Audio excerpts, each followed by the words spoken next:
There was a boy in our community who was very, very sick, unfortunately. The doctors did not know what to do. They brought him from doctor to doctor, specialist to specialist, and unfortunately, to no avail. They couldn't help him. The boy was getting sicker and sicker. The family was getting more and more desperate, and it was a terrible, terrible situation. They brought him to a community doctor. The second the community doctor saw him, he realized that this boy is a walking time bomb. And the doctor said, whatever it might be, we still don't know, but he needs right now to go into an induced coma. They rushed him to the hospital. They put him in an induced coma, and it was a very, very sad situation for the whole family. The time was passing, the boy was getting sicker, and everybody was getting more desperate. He must have been in a coma for a number of weeks. The doctor was racking his brain to see, what are we going to do with this boy? How are we going to save him? The doctor was clearing his mind on a treadmill one day in one of the local centers. It happened to be that there was a TV on with the Yankee game. He's only paying attention 1 or 2% to the game, but the rest his mind was trying to figure out what he's going to do with this young teenage boy from our community. One boy comes in a little audacious, and he happens to have changed the channel that the man was watching, that the doctor was watching. And the boy didn't like the Yankees, so he just turned it off. And the doctor's like thinking in his mind, how could that boy just change his channel? But whatever. He's more worried about the teenage boy that's in the hospital that he has to heal.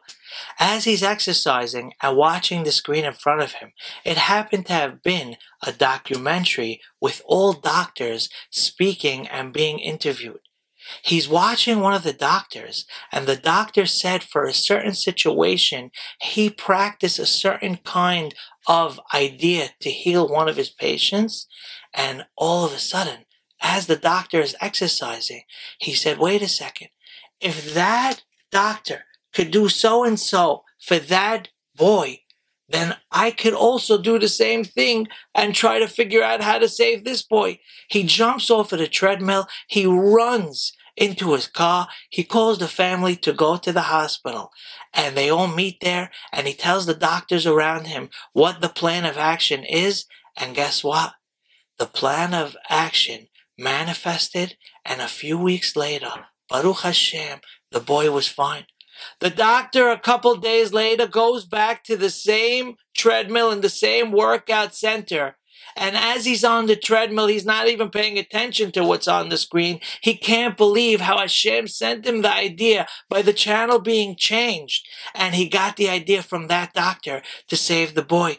It happens to be as he's on the treadmill, the same teenage boy comes in who changed the channel last time, and he goes over to the doctor. The doctor can't believe that this boy's coming over to him. He's like, what do you want?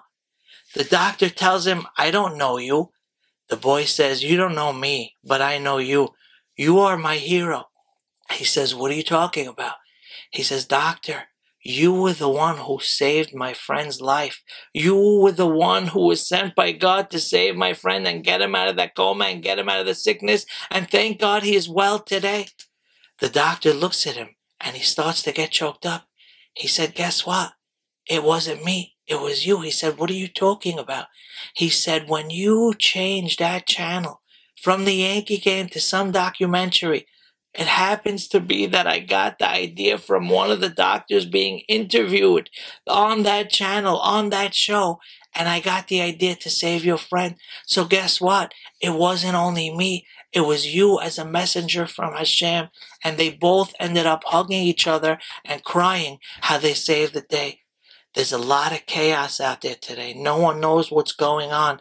Everybody's just picking up their hands to Hashem to save the Yeshua. But look how Hashem saved the Yeshua in that story to that boy in 1 second.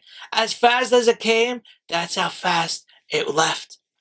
In our situation too, look how everybody's still praying and still learning no matter what, whether it's in their homes, whether it's watching Torah anytime or anything. You're keeping Hashem proud, and Bezrat Hashem, just like He can make any Yeshua in 1 second, He's going to make us have the Yeshua. We're all going to be saved, and Bezrat Hashem will be rejoicing in Yerushalayim together. Amen.